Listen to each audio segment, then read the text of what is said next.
Hi there, Constance Messmer here. Thank you so much for tuning in to this episode of my podcast. I have some very exciting news to share with you. For the past several weeks, I've been working with the very talented Stephen Edelman to bring the audio version of my podcast to video form on YouTube. The lessons in the show are meant to build one upon the other. I know many of my video students are wondering, when are we going to get to the more advanced stuff, like the nuances of mediumship, the basics of clairvoyance and clairaudience, and how to move my auric field, and what about us empaths, things like this. Well, you'll be happy to know that soon we will be creating a new playlist called the Soul Awareness Masterclass, where my more advanced students will have the opportunity to jump ahead. These videos will be more detailed in video and audio presentation, which means that the many earlier episodes, including the one you're about to watch and hear, is more of an auditory experience. As always, I hope you enjoy our time together, and thank you so much for tuning in. Welcome to Soul Awareness with Constance Messmer. It's me, and I am continuing on the spiritual memoir. The psychic memoir. Psychic is just like another way of saying perceptions of the soul and mind. So, oh my God, this is where it gets a little explosive in regards to my own openings. I was in my late 20s, early 30s, and around this time, everybody goes through what's called a Saturn return. So Saturn, the planet Saturn, comes back in your chart to where it was at the time of your birth, and it triggers lessons of evolution inside you. It kind of strips away the old and gives you opportunity to really step into who you are and what you're about in this incarnation. These stories about what happened during that time are so remarkable to me. I hope you enjoy hearing them, and I hope you're inspired for when those moments in your own life, late 20s and guess what, late 50s, I think, which is right where I'm at now. Another Saturn return, so might as well start a podcast, take my workout to another level. But I hope these stories inspire you to embrace what path is being laid before you, so that you could come more into your own. All right, I'm going to get a little personal, but I think you can handle it, and I think I'm ready to share it.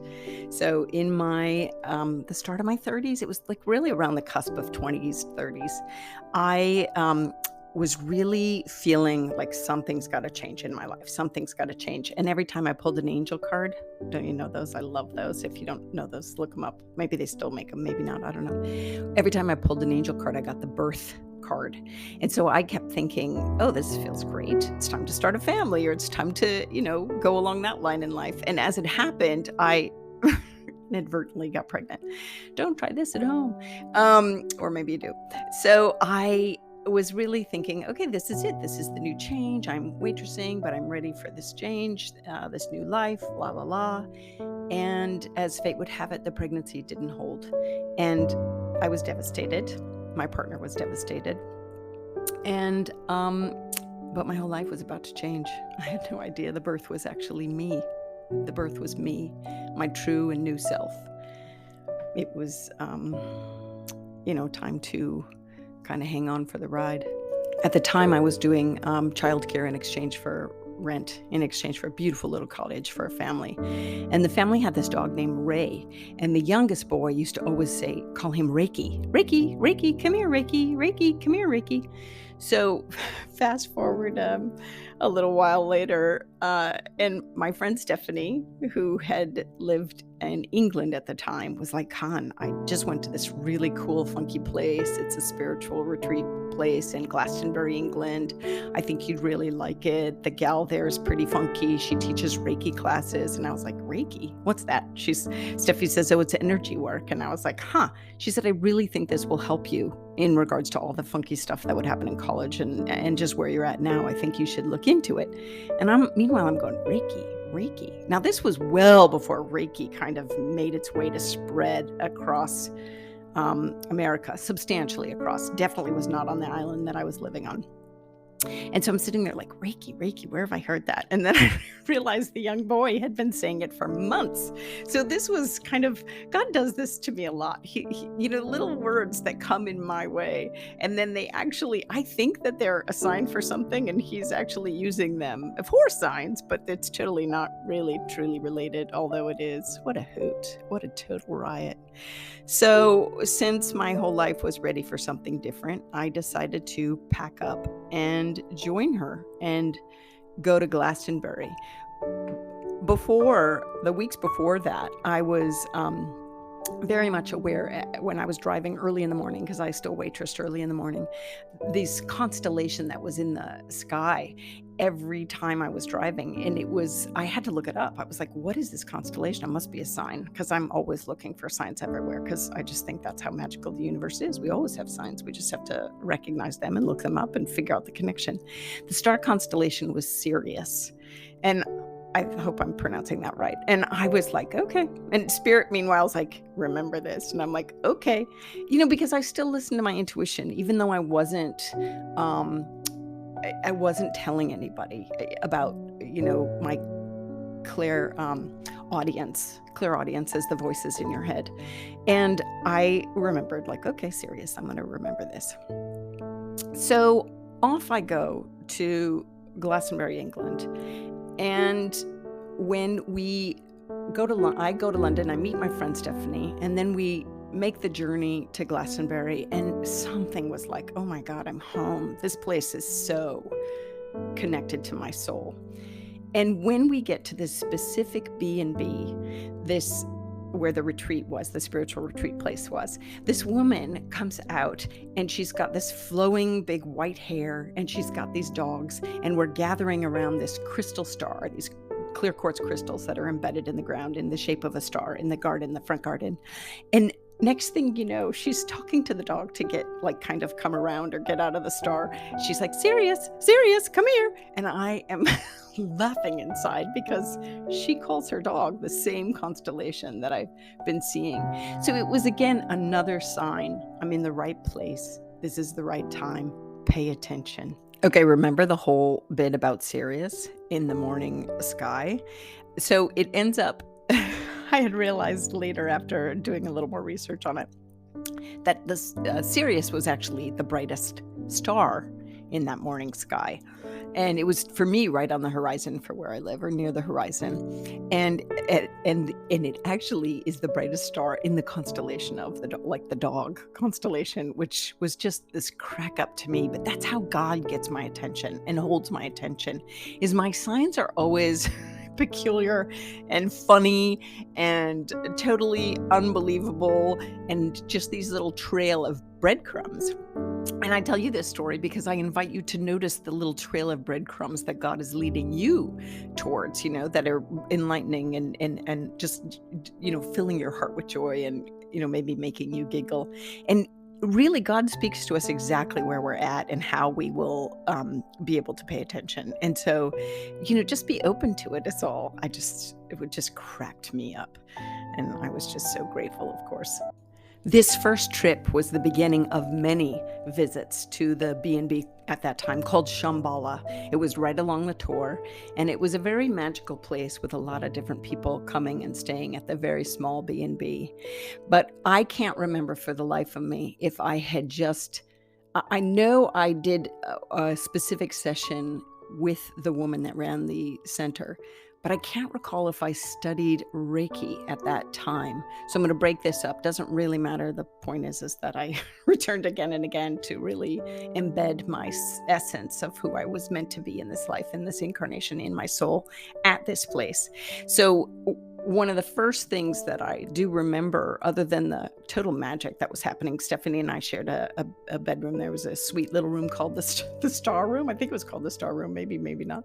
2 little single beds, and we just had a good natter every night, chat, chat, chat, chat, chat, about all these magical things. We'd walk into town, we'd see Gebo, Gebo, the rune of gift, the gift, and we were just laughing. Like there was even a, a billboard that it was some advertisement, but on it said clear channel. And we, of course, took that to mean we were supposed to be clear channels, which is always the intention, right? Please help me to be a clear and, clear channel when I'm doing my work. So it was really fascinating for me because while Stephanie had been in England, she stumbled upon her own psychic awareness and her own intuitive understanding, and was able to explore that while she was in England. So I was really grateful that she brought me to Glastonbury to solidify more of my own experiences. So one of the sessions that I did take from the woman that ran Shambhala was, I think it was called like opening to channel or beginning to channel or something like that. And oh my God, you leave the B&B, you trek up the hill to her little hut, her little cottage. It was a cottage, not a hut. And you sit on these cushions, and God, this woman, pretty magical, just totally closed my eyes and went into this visualization where she had me meet my guides. And of course, Jesus showed up, always Jesus. And she had him sit behind me and enter into my body physical so that I could literally channel messages from him, which means he would speak through me, as opposed to being a medium where I saw him in my field of vision and he would relay messages to me and then I would pass them along to her. It was a really powerful experience. I was like in shock that it was so controlled and so comfortable and so contained, and that I was able to get back in my body. That Jesus, when it was done, I thanked him and he pulled out of my body, and then I pulled out of my energy field, and then I was in my own essence and in my own connection. But I felt really kind of, it is enlightened. I was felt full of light after the experience occurred. And this profound change was what set me on my journey of solidly having a meditative practice to sit with spirit and sit with guides, because she said, here's the deal, you're really good at this. I said, you think? I didn't say that would be so rude. She said, but you have to practice, you have to sit in with spirit daily and practice and work at this.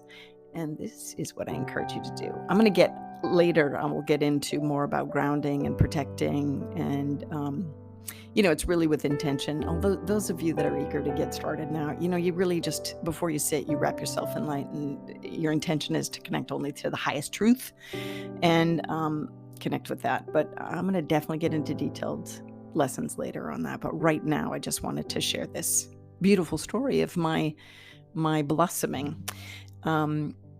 I'm really grateful to her, the woman who went by the name of Isis. I don't know what she's going by now. She has different experiences and then embodies energy and takes on those names. But I really owe her a debt of gratitude, and Stephanie too, for bringing me there. So let me tell you about when I took Reiki. So because now I was like sponge spiritual, like I was all, after that learning, opening to channel or whatnot, I was jazzed. I was like, oh my God, this is my tribe. These are my people. They get me, I get them. All the clairvoyant, clairaudient, clairsentient, all those words, or even just inner hearing, inner seeing, inner sight, all this stuff, this was common vocabulary for them. And I was like, oh my God, where have you been all my life? But, I was just grounding solidly in my spiritual foundation of my Christianity, which would, carry me through my life. I'm not trying to preach or teach anybody that. It just works for me. I'm sure if you have a beautiful spiritual practice that works for you, as long as it's full of God, love, and light and good, go for it. But I was amazed when I was like, okay, I'm ready for more. What else can I do? Just like so eager. So she said, I think you should study Reiki. And I was like, okay, tell me more about this. And it was an energy it's energy healing, but it also helps shift your vibrational energy field so that it can actually, in my opinion, it changes your energetic blueprint. It makes you, it's totally helped my my own psychic work and my own day-to-day life, let alone the healing that I could put out into the world and others and for myself. So I want to tell you a bit about those Reiki experiences. So when I took Reiki, she, listen, she's running a business. So she was like, listen, we offer Reiki 1 and 2 back to back. And I was like, okay, I don't have any money. She goes, we take credit cards. And I was like, okay. She goes, this is an investment in your future. You'll be able to go home and start, working on people. And if you really feel like you're meant to be a healer, this will work for you, blah, blah, blah. And it was interesting because at this time, I didn't really get the fact that that I had had an astrological reading from the most wonderful Barbara Ivacek, who's on the other side right now, who still I talk to and learn from. Oh my God, I still learn from. Another story, other time. But she had first told me when I got an astrology reading, she goes, oh, your work is with spirit. And I was like, huh? I thought I was supposed to be a Montessori teacher. Loved Montessori. I assisted once. And she's like, well, as long as it's with spirit, you're just highly psychic, highly intuitive, just all this kind of thing. And it all of a sudden started dawning on me while I was at Shambhala, like, oh, this is my gateway to working for spirit in a form that I could share with others or do for others or do for the planet or do for animals or plants or whatever, wherever it takes me. So I said, sure, I'll take 1 and 2. I had no idea what was going to happen next. Nobody warned me that if you take Reiki 1 and 2, you can have profound shifts occur. When you take a viable Reiki class, and I do say that viable because I just want to say that, you get what's called attunements, and it opens up your energy field, and so that you can have the healing light pass through you. We all have healing energy in our hands. I'm not denying that, but I'm just saying this band of Reiki light is specific to Reiki. But when that light comes in and through you, and it pours out can pour out everywhere. I've had kids that I've taught that said I poured out my eyes to people in my classroom, and I'm like, how cool are you, little bodhisattva? But it opens up the channels, the healing energy in your hands and your feet. So you can always then intend that when you're walking, that you're doing healing, sending healing energy to the planet that needs it, right? But because this incredible, brilliant Reiki light flies into you and flows through you, this is an opportunity for your own purification and your own shit to come flying up in your face. Now, some people have their stuff come up and it just releases. Other people have to look in the mirror because it flashes in their face to show them what they have done before it can actually release. They actually have to kind of recognize, honor, maybe make amends, whatever. So we had done Reiki 1. I can't even remember. I think it was like maybe 2 or 3 days. This was kind of an intensive weekend experience. And I can't remember if it was after 1 and 2 back to back, because she did the attunements. And when she did the attunements on me, eyes closed, you sit in a chair. She does these symbols around in the air in your energy field to incorporate them into you. It's all top secret. It's beautiful. It's meant to be top secret, but anyway. And I was out of my mind. I was traveling in the cosmos. I was having these vivid visionary experiences and projecting astrally and everything. It was powerfully profound. But that was a lot of light coming in. So my friend Stephanie and I was like, you know what? I want to go get a colonic, because it's very British. I want to go get a colonic. I don't think Stephanie got one, but I got one. And after the colonic, I thought I was going to die. My gut felt so foul. I really wanted to throw up or die. I couldn't decide which. We were supposed to have another session for the Reiki teaching, the 1 and 2 teaching. And I was like, I'm sure I was pale white. I was so vilely grossed out, and I just could not go, because I was like, listen. So I went to Isis, and her husband, Argon was his name, and I went to them and I just said, listen, I know I'm supposed to be part of this Reiki 1 and 2 class, but I am so sick to my stomach. I did this colonic and I just really think I'm going to go throw up. And Isis, in her infinite wisdom, looked at me, scanned my energy field. So did Argon. They're standing there and they're looking in my field to see. She goes, oh, honey, no, you're just having past life stuff come up. This happens when you travel, or when you have these powerful spiritual experiences, or maybe when you run into people that you haven't known before, but you have known them, or maybe when you come into new places and all this kind of stuff. She's like, this is like common knowledge to her. Like, why don't I know? But she was teaching me. So she's like, just a minute, let's look. And oh my God, she's like so magical. So she is kind of doing some symbols around me. I think now that they're probably Reiki symbols, but at that time I didn't know, and I didn't care to know. I trusted her, right? I just trusted her, and I knew God led me here. So I knew I was safe and everything was fine. I just needed help to get through this, to kind of birth the new me, if you will, and let go of the old. So Argon, I think it was him, he put his finger right on my stomach, what is actually the third chakra, right? Solar plexus. Third chakra is personal power, self-esteem, who you are, what you came to do. It was like he just touched this place of darkness inside of me. And Isis said, okay, close your eyes. Let's look. Let's see what's here. And I was devastated by what I saw. And I'm going to tell you, I can't believe I'm going to tell you. I was so freaked out. I was like, and Isis, God bless her, said, take 3 deep breaths and exhale. Take 3 deep breaths and exhale. So in breath and then out breath. And as I opened my mouth to out breath, this foul energy that I was still carrying in my soul from this incarnation that I was so evil, right? I was really tapped into evil in that lifetime. The out breath was like this giant, dark funnel of energy kind of coming out of me. Meanwhile, Argon, God bless him, is sucking it in. Sucking it in. As I'm exhaling, he's inhaling it in. And I was like, oh my God. I couldn't believe it. On the third out breath, because she's talking me through, release it all. On the third out breath. Now, meanwhile, I'm crying because I can't believe I was capable ever. The soul was capable ever of such darkness. On the third out breath, when it finally releases, all of the sudden, she touches my third eye, my forehead, and this zap of white light fills my entire body. And Argon has sucked it all in like I don't know, Mr. Clean practically.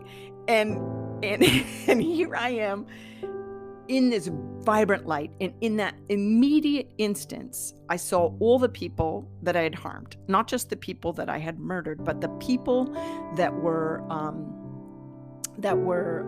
affected by my wrong action. And I profusely apologized to them. I was like making amends so fast. Like, I am so sorry. I am so sorry, for this soul thing. My essence filled up with so much light in this recognition and this realization. And my whole gut instantaneously felt better. I did not feel like I was going to die or throw up anymore. I was profoundly full of light. And I completely realized the horrible effect of evil and vile. And in the fullness of light that came within me, I realized why I completely and utterly had to do this healing work in this incarnation. What also floored me was I looked at Argon and I was like, what are you going to do? Like, you sucked all that bad energy in. And he goes, I'm going to transmute it. It was the first time I was exposed to energy conductors, people that could transmute energy. And little did I know I would learn to eventually do the same myself. Wow, when I think about it, that was way back in 1996 that I started studying Reiki 1 and 2. It was really powerful. And again, it was the Saturn return that brought me to this new transition in my life, a new chapter, a real solidifying of who you are and what you came to do, Constance. This is your opportunity for soul's growth. And that's why now, in my late 50s, I'm going through another Saturn return and choosing to take my work out to another level. I have so many students. I'm so grateful for my students and clients that have come forward and said, please teach. I can't always come to you. And do you do Zoom classes? And I'm not doing Zoom classes, but I was like, you know what? I'm supposed to offer this free, freely. Podcast. So that's what the form I'm doing it in, the free is the podcast. So at least it can reach out wherever you are from wherever I am. So I'm grateful. Thank you, Anchor. And I'm looking back at those times. I just grateful for myself and my own personal courage to carry me through and trust in the higher, to God, that I was being led in the right direction, even though times they were scary. I knew it was protected. And I'm grateful for the Reiki experience and my teachers through the years. I studied with John Harvey Gray when he was alive. He learned from Takata. I wanted that tight lineage in how he taught Reiki and how it was different than what I learned with Isis at Shambhala. I wonder if she's still there. Probably she is. I don't know how it is now. It's been forever since I've been there. But I'm grateful for my incredible opening and the awareness of, I am a mix of light and dark experiences, and I choose light. It's a daily choice. And, I can always be a little curmudgeon or a little petty or a little, guff or whatnot, or gruff if I wanted to. But it's really a daily practice of being like, no, choose the right. So I don't have to go back and clear up any foulness in my next lives. But I'm really thankful for Reiki. It's so powerful. I did go on to study my Reiki masters so I could teach it and use it in my skill and in my practice, and empower others, because it's such a beautiful gift, whether people want to use it to work on other people or just have it in their own toolkit for their own personal healing. But it just, as you can tell, it can really transform you spiritually as well as mentally, emotionally, and for that I'm truly grateful. So thanks for listening to this segment that has to do with my major life change from waitress to Reiki master. I'm going to get into a little bit in the next podcast. I'm going to talk about how my business practice started and how it was definitely, I was led by God throughout it all, because I was being called upon to do things that I didn't know I was capable of until he was like, see, told you. To me, God is maybe great spirit. Maybe the maybe part is not maybe God's great spirit. God is great spirit, great. To me, all that is the cosmic all. You can use whatever word that works for you. It's just that highest of the highest realm. And I tap into that all the time. And I know it's not me. I'm a component of it. God in me, God in you, God in all. But it's definitely different than me. So, all right. Thank you again. And share the podcast if you like it, or follow me on social media. And take care. Legally speaking, this podcast is presented solely for educational and entertainment purposes. It is not intended as a substitute for medical diagnosis, treatment, or the advice of a physician, psychotherapist, or other qualified professional. You should not use this information to diagnose or treat a health problem or condition. Always check with your doctor. Thank you for joining us today. If you've enjoyed this episode of Soul Awareness with Constance Messmer, we'd like to encourage you to continue your spiritual journey with this next episode.